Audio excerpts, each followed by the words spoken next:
हिमाचल प्रदेश विधानसभा के monsoon session का आज पहला दिन और पहले ही दिन हिमाचल प्रदेश ने एक इतिहास बनाया है।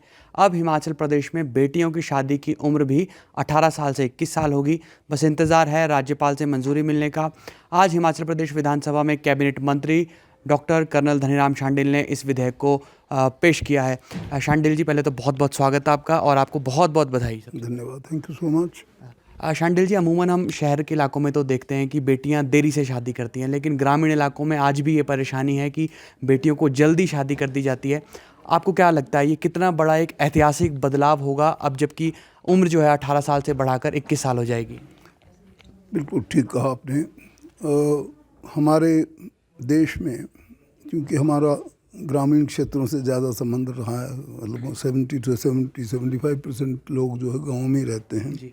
और गांव के क्षेत्रों में सचमुच में इस प्रकार की धारणा रहा करती थी कि भाई अगर घर में बच्ची है, लड़की है, तो उसको पढ़ाने की तरफ इतना ध्यान नहीं देते थे। खासकर गरीब परिवार के जब होते थे वो उसकी शादी को उम्र हुई है कि नहीं हुई उसकी शादी करना पहले तय कर देते थे। जिस एक धारणा थी और वो धीरे धीरे आज हमारी एजुकेशन लेवल ऊपर चला गया है और साथ में जो बच्चियों की जो भूमिका है वो भी आप सब क्षेत्रों में देख रहे हैं बढ़ती जा रही। चाहे वो स्वास्थ्य का क्षेत्र हो, चाहे शिक्षा का हो, चाहे इंजीनियरिंग हो, चाहे वो कोई भी और उनके लिए प्रोफेशन हो, सब प्रोफेशन में बच्चियाँ बहुत अच्छा कर रही हैं।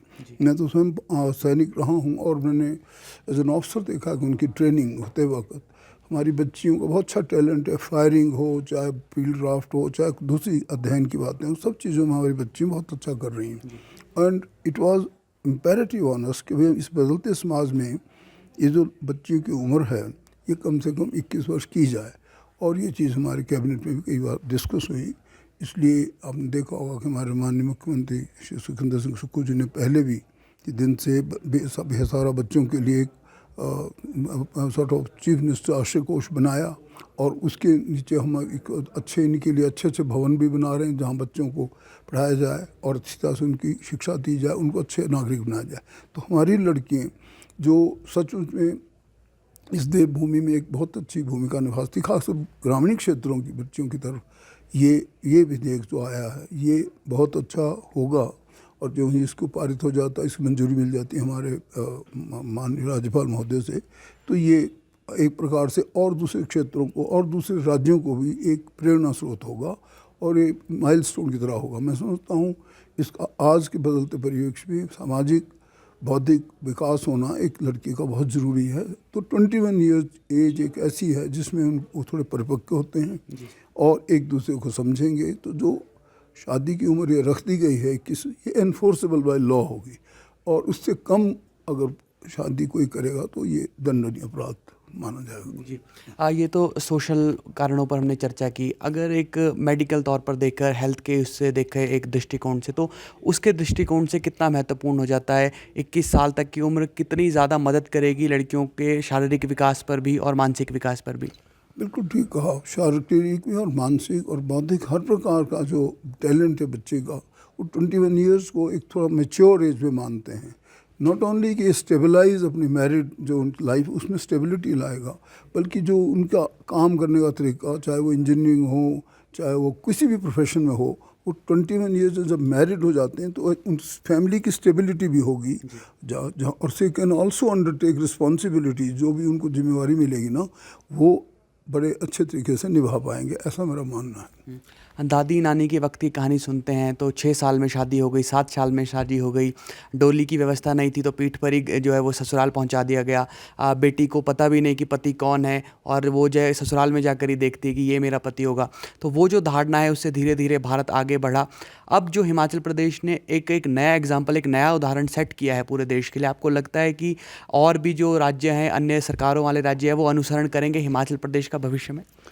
जो आपने बात कही वो मैंने तो स्वयं देखी, क्योंकि जब देश आज़ाद हुआ तो मैं पहली कक्षा में पढ़ता था 1947। उन दिनों का परिदृश्य वही है जो आपने कहा। सचमुच में गरीब घरों में डोली तक का भी इंतजाम नहीं होता तो पीठ में बच्चियाँ आ जाती थी। यहाँ तक कि ठीक आपने 6, 7, 8, 10 हद से 10 कितों समझते थे बहुत अच्छी बहू चलेगी, तो वो पीठ में आना, फिर उस बेचारी को वहाँ ठीक से जैसे अपनी बच्ची को रखो ऐसे रखते थे, जो हमारे बुज़ुर्ग थे, फिर जाके वो धीरे धीरे बहू बनती थी। और बहुत से क्षेत्रों में, जैसे मैं राजस्थान या मध्य भारत में बाद में जब सर्विस में गया देखा, ये तो मैंने जब सर्विस में था, जब हम 71 वॉर भी कर, तब तक भी ये गौना की जो प्रथा थी, मतलब वो गौना मीन आप 6 या 7 या 10 साल का बच्चा लाए तो जब मैरिज के लिए तो एक और सेरेमनी होती थी, तब गौना होता, तब उसको माना जाता भी ना, अब वो घर की बहू बन गई। तो एक प्रकार से ये कुप्रथाएँ थी, ये प्रथाएँ ठीक नहीं थी।